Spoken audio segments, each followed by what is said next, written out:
अर्थसंकल्प देशाला आर्थिक महासत्तेकडे नेणारा आहे। अर्थसंकल्प नागरिकांचं भविष्य उज्ज्वल करणार आहे।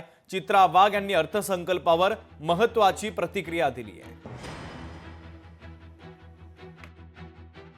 या अर्थसंकल्पाच्या माध्यमातून लखपती दीदीच्या स्वप्नांना खतपाणी मिळतंय। आपला देश जेव्हा जागतिक अर्थव्यवस्थेच्या 3ऱ्या क्रमांकावर पोहोचेल तेव्हा तिथपर्यंतच्या प्रवासात महिलांचं योगदान हे फार मोठं असणार आहे, हे नक्की। हे झालं महिलांकरता, पण एकूणच अर्थसंकल्प मध्यमवर्गीयांसाठी संतुष्ट संकल्प ठरलाय। त्या अर्थसंकल्पात इन्कम टॅक्स लिमिट त्यांनी 7 लाखावरून थेट 12 लाखापर्यंत नेलाय।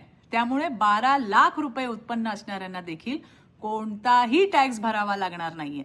या इन्कम टॅक्सच्या रचनेमुळे मध्यमवर्गीय नोकरदार आणि तसंच नवतरुणांना सुद्धा फायदा होणार आहे।